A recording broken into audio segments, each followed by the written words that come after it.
The wind blew softly across the wide alien valley. The sky above was not blue, but a soft purple with 3 moons shining faintly. Cal, a human explorer, stood near the edge of a steep cliff, holding his scanner. He had been walking alone for days, searching for signs of life.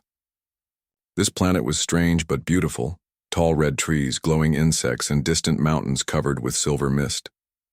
Suddenly, he noticed a dark column of smoke rising far away. It didn't belong there. Curious and alert, Cal climbed down the rocky path and made his way through thick brush.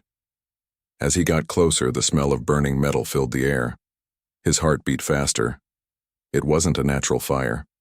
It was something else, something alive or mechanical. After an hour of walking, he found it. A small alien escape pod had crashed in the middle of the valley. Its surface was cracked, the metal bent and blackened by the crash. Steam rose from the broken engine. Cal approached slowly, checking for danger. The door was half open, sparks flying from inside. Then he heard a faint sound, a soft cough. He rushed forward and peeked inside. There, lying against the wall, was a girl, clearly not human. Her skin was pale blue with light markings on her cheeks. She had small ears that curved upward and silver hair messy from the crash. Her breathing was shallow and there was blood on her arm. She looked young, not a child, but not old either. She was trying to sit up but failed, falling back with a weak sigh. Cal's training kicked in. He pulled his small med kit from his backpack and stepped inside the pod. The heat inside made it hard to breathe, but he knelt beside her. "Hey," he said gently. "Can you hear me?" The alien girl opened her eyes slowly. They were bright violet and filled with pain. She whispered something in a strange language, barely moving her lips. "I don't understand you," Cal said, "but I'm going to help. You." He cleaned the wound on her arm and wrapped it with a clean cloth. Then he checked her temperature and gave her some water. She looked at him with wide, confused eyes, but didn't resist. Her hand weakly reached out and touched his chest, just over his heart. Then she closed her eyes and fainted. Cal stayed there for a while, making sure she was stable. When it was safe to move her, he gently lifted her up in his arms. She was light, almost like a feather. As he carried her through the forest back to his small camp, he couldn't help but feel a strange connection. She had touched his chest like it meant something. Was it a way of saying thank you? Or a part of her culture? He didn't know. All he knew was that she needed help, and he was the only one around. That night, under a sky full of stars, Cal laid her on a warm blanket inside his tent. He checked her bandage and made sure she was still breathing. Her face looked more peaceful now. As he sat outside the tent, staring at the fire, he thought, what did I just get myself into? The next morning would bring answers, but also surprises he wasn't ready for. The next morning, the alien girl opened her eyes slowly. Cal was sitting near her, boiling water and checking his scanner. When he noticed her awake, he quickly stood up and walked to her side. "You're awake," he said with a small smile. "That's good." She stared at him silently for a moment, her violet eyes full of questions. Then she tried to sit up. Cal gently placed a hand on her shoulder. "Easy," he said. "You're still weak." The girl looked around the tent, then at her bandaged arm. She touched the cloth carefully, then looked back at Cal. "Name?" she asked in a soft voice. Cal blinked in surprise. "You speak English?" "Little," she said, nodding slowly. "Learn from signal stations." He smiled. "I'm Cal. Just Cal." The girl placed a hand on her chest. "Leary," she said. He nodded. "Nice to meet you, Leary." She looked down for a second, then back at him. "You healed me?" "Yes," Cal replied. "You were hurt. I couldn't just leave you." Leary's eyes softened. She whispered something in her language. Quiet, serious words. Cal didn't understand, but her voice sounded like she was making a promise. Then she looked at him and said something strange. "You are mine now?" Cal laughed nervously. "What do you mean?" Leary pointed to her bandaged arm, then to her heart. "Healed me," Life debt. Sealed. Cal frowned. Life debt? Leary struggled with words but tried to explain. In my world, saving a noble girl's life is sacred. Healing is not only care, it is a bond. Ancient. Strong. Cal tilted his head. You mean, I'm responsible for you now? Leary nodded. Yes, and my sisters. His eyes widened.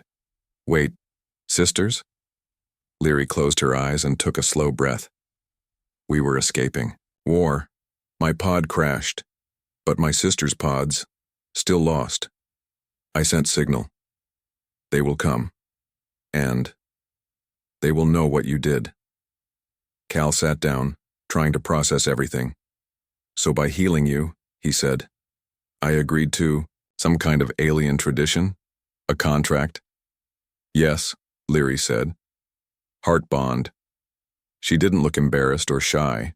In her world, this was normal. But to Cal, it felt like a huge surprise. Still, he couldn't be angry. He had helped her, because it was the right thing to do. And now he was learning just how serious that help was. Later that day, Leary asked to sit outside. Cal helped her up and brought her to the warm sun. She looked at the sky, then at the trees. This world is calm, she said. It is, Cal agreed. It's peaceful, not like your home? Leary shook her head. My world is fire and war. Here feels like dream. She then looked at him with a soft smile. You are strange, but kind. Cal smiled back. You're strange too, but I'm glad you're okay. She leaned her head slightly toward him.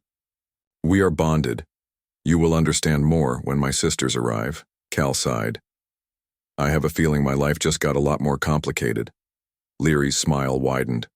Yes, but not bad. You will see.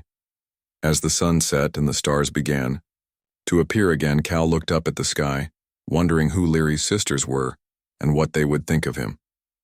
Something told him that this was just the beginning. 3 days passed quietly in the valley. Leary's strength was slowly returning. She could walk with help now, and her wounds were almost healed. Cal cooked for both of them, and they talked more each day. He enjoyed her company, even if her words were sometimes hard to understand, but something was changing in the air. Leary kept checking the sky. Her eyes often watched the clouds as if waiting for something, or someone. On the 4th morning, while Cal was filling his canister at a nearby stream, Leary suddenly stood outside the tent staring upward. A loud sound echoed across the valley. Cal looked up and froze. A large alien ship was slowly landing on the flat area near the hilltop. It was sleek, dark silver, and shaped like a wide-winged bird. Strange symbols glowed on its sides. Cal dropped his canister and ran back to Leary. They found me, she whispered. Cal grabbed her arm gently. Is that your people? Yes, she said. My sisters. The ship touched down. A ramp opened, and 2 tall female figures stepped out. They had the same pale blue skin as Leary, the same strange markings on their cheeks. One had long white hair tied behind her back. The other had shorter dark hair and sharper eyes. Both wore smooth armor and carried staffs on their backs. Leary stepped forward, standing beside Cal. She held his hand without thinking. The taller sister walked first. Her face showed surprise, then worry as she looked at Leary's bandaged arm.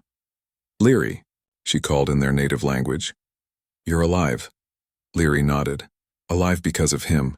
The 2 alien women looked at Cal. The one with dark hair stepped forward. Her voice was colder. You are human? Cal nodded, standing straight.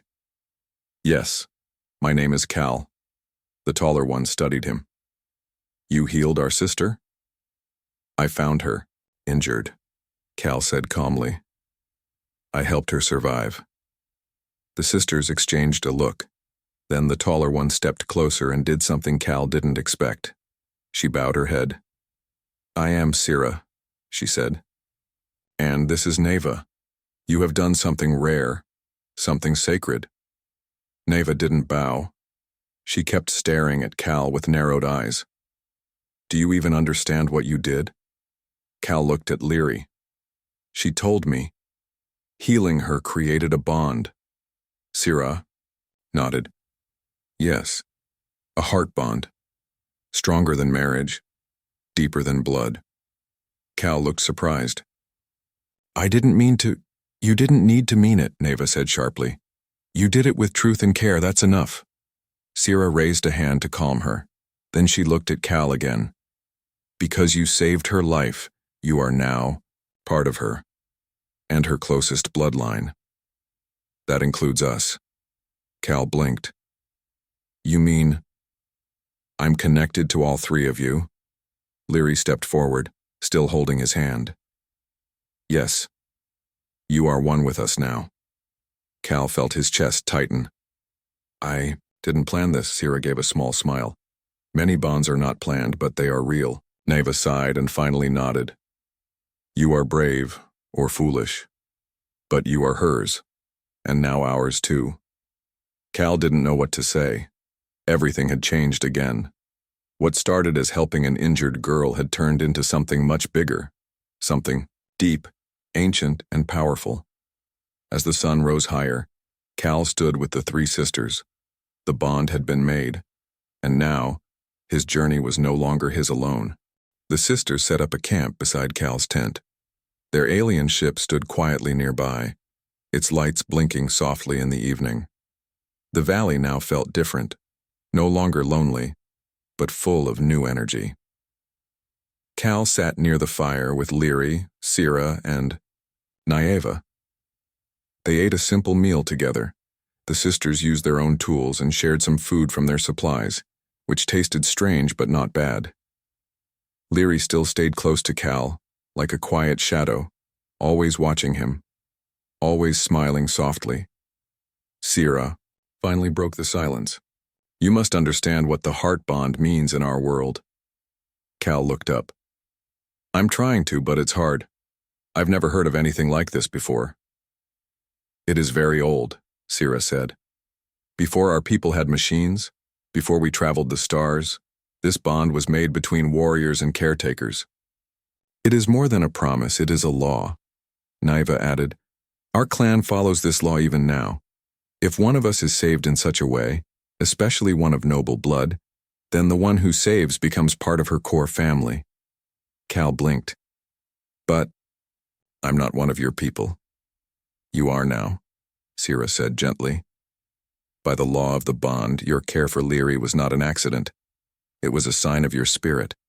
Neva leaned forward. You risked your life. You treated her wounds. You stayed with her. That means more to us than any paper or contract. Cal felt overwhelmed. So, what does this mean for the future? Sira looked at her sisters. It means we protect you now, and you protect us. We share knowledge, food, shelter, and even our future goals.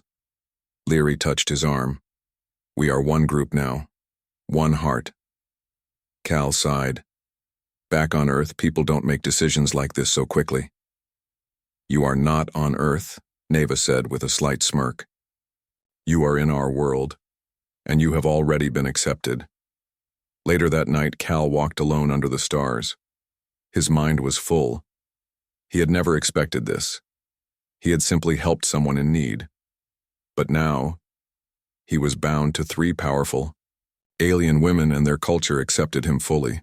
Suddenly, Sira joined him. You are troubled, she said. A bit, Cal admitted.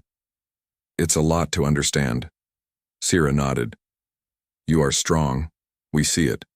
Even Neva, though she hides it, respects you. Cal looked at her. What about you? Sira smiled. I see someone who follows his heart without fear. That is rare. He nodded slowly. What happens if I stay with you? What will your people say? They will accept it. Some may question, but the bond is legal and sacred. You will be protected. And you may even rise in status.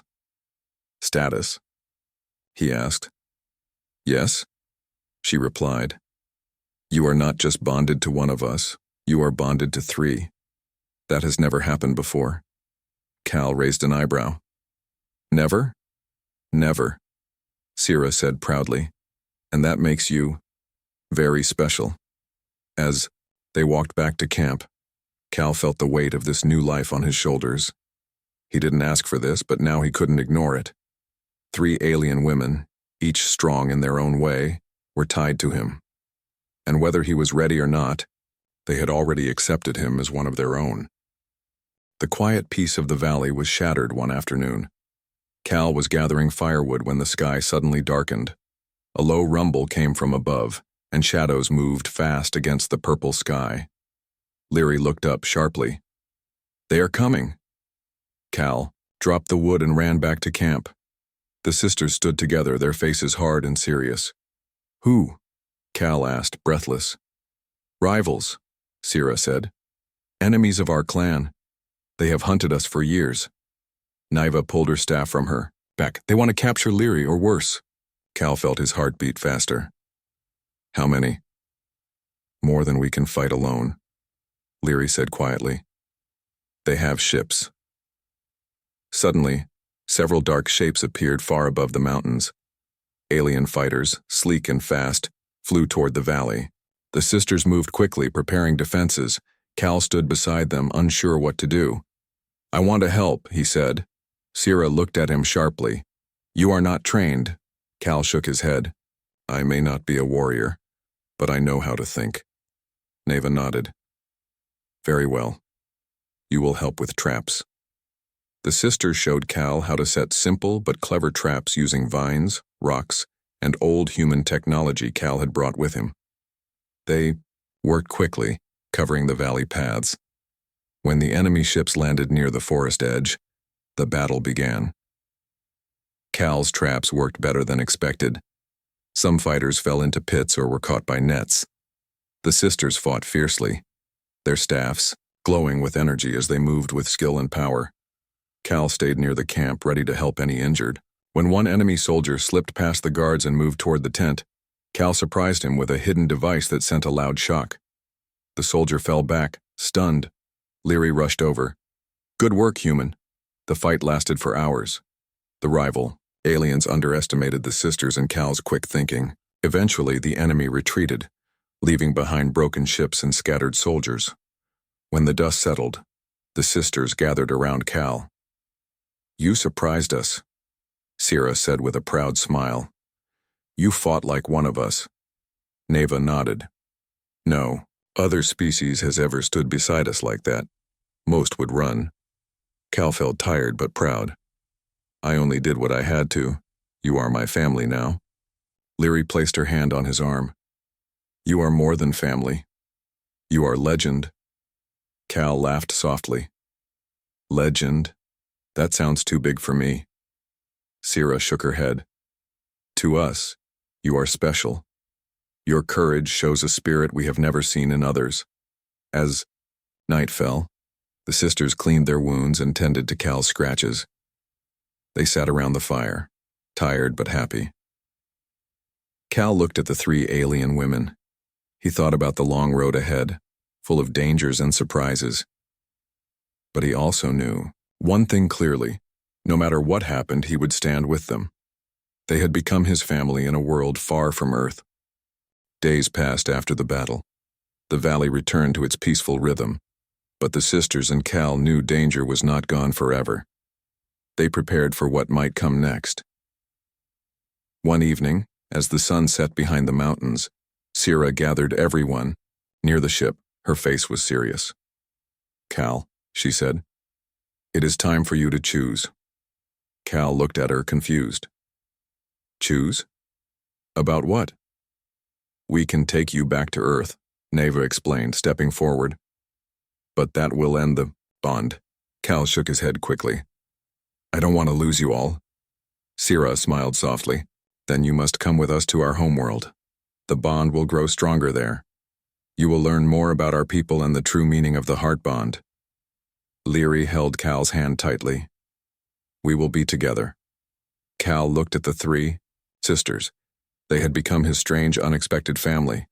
On Earth he was alone, here he had purpose.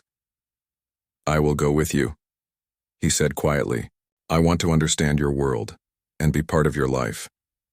The sisters smiled, relief and joy shining in their eyes. Naiva nodded, no longer cold, but calm. The next day, the ship lifted off from the valley. Cal watched the trees and mountains grow smaller. The stars grew closer. He felt both fear and hope. Inside the ship, the sisters explained more about their culture and history. Cal listened carefully, eager to learn. Leary rested her head on his shoulder. "You have made a brave choice." Cal smiled. "I didn't plan any of this, but I'm ready." As the ship moved through space, Cal thought about his future. A future far from Earth, with 3 alien sisters bound to him by a sacred promise. He was no longer just a human explorer. He was something new, a part of a story much larger than himself. The ship finally arrived at the sisters' homeworld. It was a beautiful planet with tall crystal towers, wide green fields, and skies that changed colors as the day passed. The air smelled fresh and clean, and Cal could feel the quiet power of this place. As they landed, many aliens gathered to see the new visitor, the human who had healed a noble daughter and accepted the ancient heart bond. Cal was nervous but proud. The sisters stood beside him, their expressions strong and calm. They led him through the city, introducing him to leaders and warriors. At a great hall, the alien council awaited. They looked at Cal carefully. Then their leader, an older alien woman with shining eyes, spoke. "You are not like others," she said. "You carry a human spirit we have not seen before. Your kindness, courage, and respect honor our clan." Cal bowed slightly. "I only did what I thought was right." The council smiled, and the leader nodded. "Then you are welcome here. Your bond with Leary and her sisters is a symbol of hope between our peoples." Days turned into weeks. Cal learned their language better and studied their history. He shared stories of Earth, his home, and his people. Leary, Sierra, and Neva stayed close. Their bond with Cal grew deeper, filled with trust and friendship. They taught him how to use their technology and how to fight if needed. In return, Cal helped fix old machines and offered ideas no one thought of before. One day, during a gathering of clans, Cal surprised everyone. He suggested ways to improve their defenses using simple human tools and ideas. The clans listened, carefully. Many said it was clever and strong. From that moment, Cal was no longer just a visitor. He became a leader in his own right, a human who brought new strength to the alien world. Leary smiled at him one evening as they watched the twin moons rise. "You have become a legend, Cal." He laughed softly. "I still feel like an outsider. Sometimes." Sierra put her hand on his shoulder. "You belong here. You are part of our story now." Neva nodded. "The heart bond is not just tradition, it is life." Cal looked at the stars above and felt peace. His journey had started with healing a stranger in a valley far from Earth, but it had become so much more, a bond that changed his life and theirs. Together they faced new challenges, dangers, and adventures. But they did it as one family, connected by trust, courage, and love. And so the human who healed an alien girl became a legend among the stars, not by force or power, but by kindness and the strength of his heart.